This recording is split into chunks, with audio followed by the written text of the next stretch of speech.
All right, everyone, welcome back. It is Monday, December 14th. December 14th, that is today's date, I think. So today we're going to talk about the Age of Absolutism in Europe. The Age of Absolutism, you know what, I'm taking this off. It was uncomfortable. Sorry.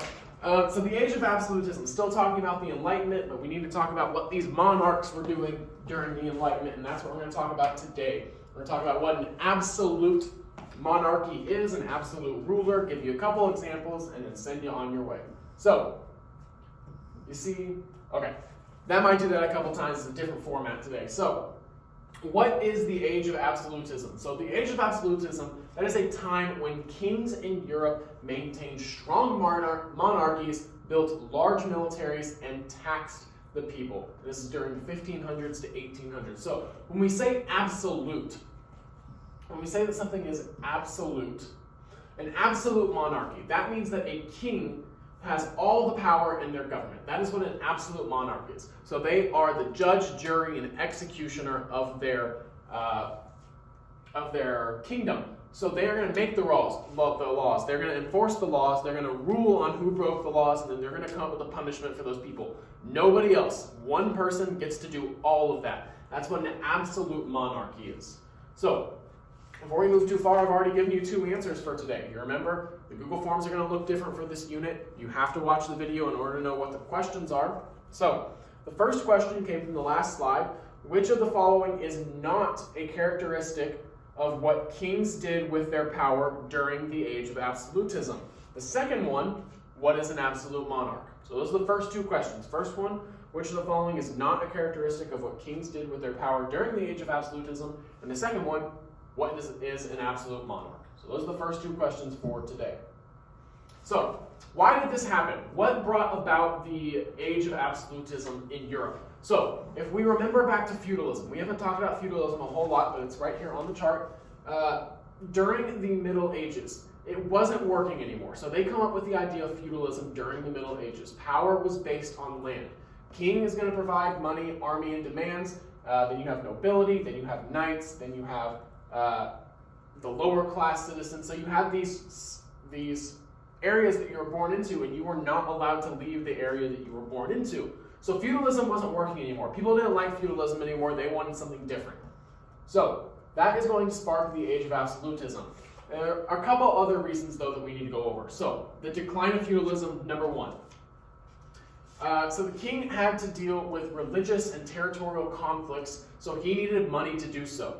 The middle class, they were getting richer due to more trading, but they then had to give money to kings. So the power was based on money, so not land anymore. So the king was less so concerned about getting land and more so concerned about getting money. Middle class had the money, so the king needed the money, but based on feudalism, he couldn't get the money from the middle class. So he had to change it up. So kings started taxing the middle class because they could do whatever they want. That's the first step towards absolutism, is him going outside of feudalism. And I say him, I'm just talking about kings in general. Is kings stepping outside of feudalism to tax the middle class? That is going to be your first step toward the Age of Absolutism.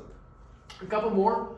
So we have divine right. So kings believed that they had the authority to rule from God. That's a big thing in the Age of Absolutism, is that kings say, I'm the king because God wants me to be the king. I don't need to be elected. God elected me. God wants me to be the one who's running the country, and that's why I'm here. So that's part of the absolutist rhetoric.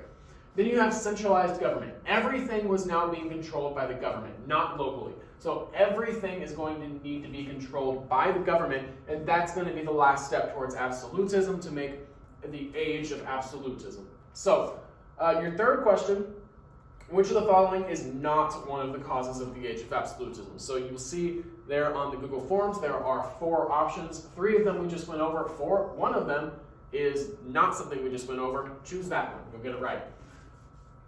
So a little bit of a map here about absolutist leaders. So you have kings over in Great Britain and France. You have King Charles I, Charles II, James II, William and Mary. You have Frederick the Great of Prussia. You have Philip II in Spain. You have King Louis XIV, that we're going to talk about in France here in a second. You had Tsar Ivan, Ivan the Terrible, Peter the Great. All of these are going to be absolutist rulers that usher in the age of absolutism. But the most important, or at least the most influential, that we need to talk about today is King Louis XIV, or the Sun God. So, King Louis XIV of France, he took the throne at the age of 4. Yes, you heard me correctly. He took the throne at the age of 4. His father passed away, and he was next in line. So he is going to start ruling France at the age of 4. He calls himself the Sun King. He called himself the Sun King because he believed that everything the sun shined on was rightfully his to rule. So if that tells you anything about his personality and whether or not he was going to be an absolute ruler, yeah, he was. Anything the sun shined on, he believed was his. That's why they called him the Sun King. Or that's why he called himself the Sun King. He claimed divine right. He claimed that he was put in charge by God. He actually claimed that God killed his father on purpose, like he got his father out of the way because Louis XIV was going to be the greatest ruler in the history of France, so they needed to get rid of his king. So God killed his father so that he could take the throne at 4. He believed that he was the state. His most famous quote was, "I am the state," meaning everything runs through me. I make the laws. I enforce the laws. I run the juries, and I decide the punishments. Everything revolved around him in France, just like the planets revolve around the sun. So another reason why he believed himself to be the Sun King. Had nobles live in the palace of Versailles with him so he could monitor them and their actions. Louis is also going to throw a lot of parties. He's going to be an absolute ruler. He had positives and negatives. So let's go over his positives first. So he tried to make France more powerful. He centralized the French government. He improved French military. He made France a commercial rival of Britain. That might backfire in a little bit when they go to war. He tamed the French aristocracy, and he made the king and the state one and the same. I'm not sure that I should have put that in the positive. That could be also seen as a negative. But his big negatives, he taxed the peasants and not the nobility. He's going to tax the poorest people and let the richest people not pay any taxes. He was too extravagant. He's going to go way overboard with parties and palaces and the luxury of being king, and he's going to send France into debt.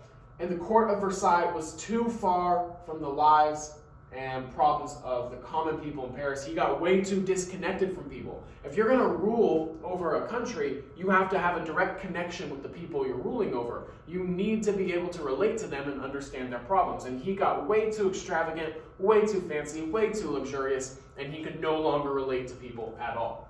Your fourth question, why did King Louis refer to himself as the Sun King? There's two possible correct answers. There's only one on the form. Remember, we talked about the everything revolved around the sun. Also, the sun shining on everything was his. Choose one of those. Only one of them's on there. 3 of them are wrong. 1 of them's right. I've way over-explained the question. All right, moving on. So just kind of wrapping it up. What does this all mean? So during the 1500s and 1800s, the monarchs of Europe ruled with absolute and complete power. They successfully gained wealth and power of state for themselves, and they used that power to make their country stronger, modernize, increase trade, and tried to improve social conditions. So we sometimes say that the Age of Absolutism is a bad age for government, but kind of a good age for international relations. So people suffered because they were being more heavily taxed, but the trading communications between countries was increased because kings could just simply do whatever they wanted to do. And so your last question for today, question number 5 on the Google Forms, which of the following is the best description of how monarchs used their power during the Age of Absolutism?